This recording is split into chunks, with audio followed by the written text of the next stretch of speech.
Moscow is so much nicer than any city in America. It's nicer than NYC, LA, San Diego, Houston, Dallas, Austin, Texas, Chicago, Miami.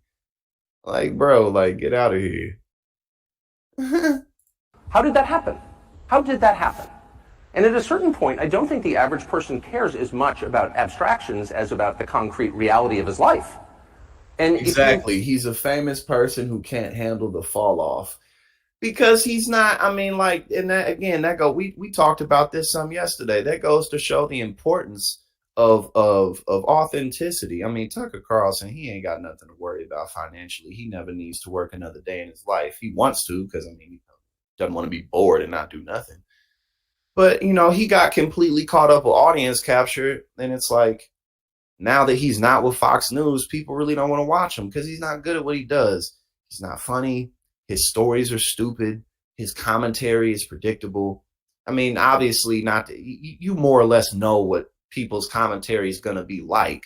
But I mean, like, you sitting up here talking about Moscow is safer and better and more beautiful than any city in the United States. There's no way you think this. How did that happen? How did that happen? And at a certain point, I don't think the average person cares as much about abstractions as about the concrete reality of his life. Right, exactly. It's Moscow is better than Honolulu, Hawaii.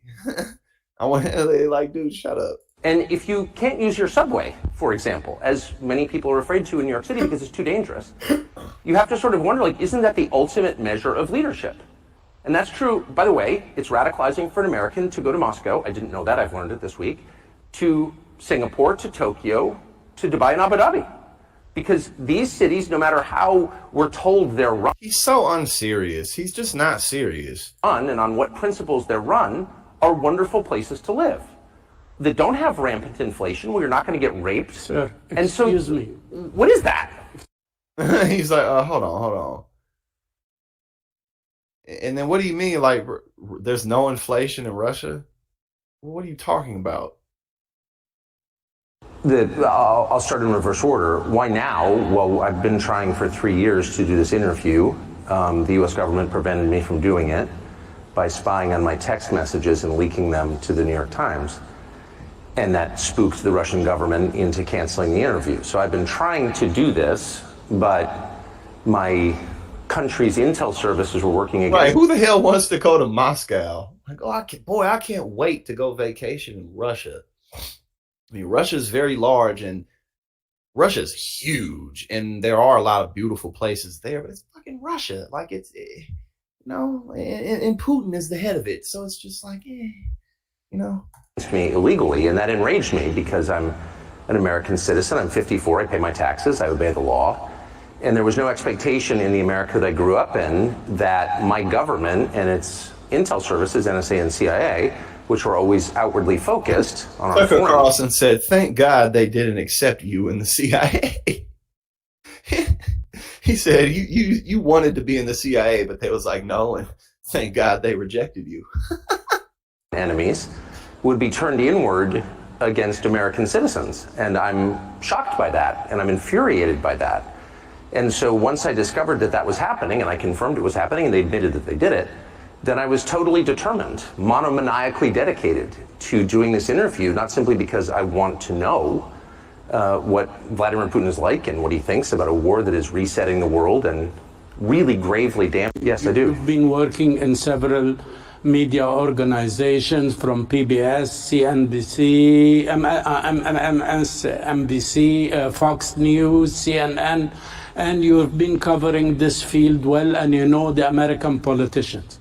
And now you've been following Putin, and you did a very lengthy interview with this gentleman. And for sure, to interview them, you did your homework and you did your research. Comparing the culture, the competence between Vladimir Putin and Biden, how do you see the two men now running the world? I mean, if this were boxing, the fight would be called by the medic. So, and I say that as an American, and I don't have another passport. I don't plan to ever leave my country. My family's been there hundreds of years, and I love it. I am a patriotic American. And I grieve when I see that the president is non compos menis, and that in my country, it is considered very rude to say that. And you sort of wonder, how did you get to a place where you have an incompetent president who's driven not simply the standard of living, but life expectancy downward, and no one feels free to... Okay. So Joe Biden himself, right? Joe Biden drove life expectancy down, but not Trump when he was in office and the whole COVID thing, because this is like a silly thing to blame one person for. You can't blame a person for lower life expectancy. You have to blame the system at large and look at it for what's causing the issues: overconsumption, or the culture being shifted too much towards individuality. The standard of living, in terms of people not being able to afford the standard of living, raising wages, changing the tax code, stuff like that. But no, but like all of a sudden, it wasn't until Joe Biden came in office that people started having health problems and couldn't afford health. Like, this is just stupid. I mean, he sounds like a 17-year-old Republican who's just now getting into politics, and they just don't really know what they're talking about. But he knows better than this. This is stupid. To say that, that's not a political observation. It's a statement of fact, which is provable empirically. And the most radicalizing thing I would just say for me in the 8 days I spent in Moscow was not simply the leader of the country, who of course is impressive. It's the largest landmass in the world. And it's wildly diverse, linguistically, culturally, religiously. It's hard to run a country like that for 24 years, whether you like it or not. So an incapable person couldn't do that. He is very capable, and many of you know him and you know that. What was radicalizing, very shocking and very disturbing for me was the city of Moscow, where I'd never been, the biggest city in Europe, 13 million people. And it is so much nicer than any city in my country. I had no idea. My father spent a lot of time there in the 80s when he worked for the US government and barely had electricity. Why is he even here?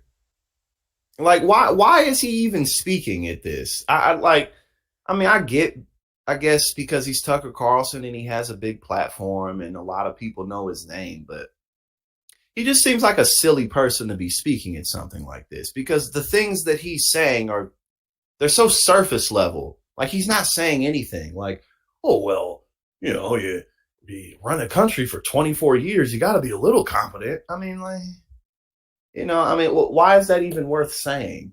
But we don't need to watch the rest of this. I didn't even know that this much of it was in here. I just thought it was funny initially when he was sitting here talking about Moscow is so much nicer of a city than any city in the U.S. Like, that's just objectively not true. That's ridiculous.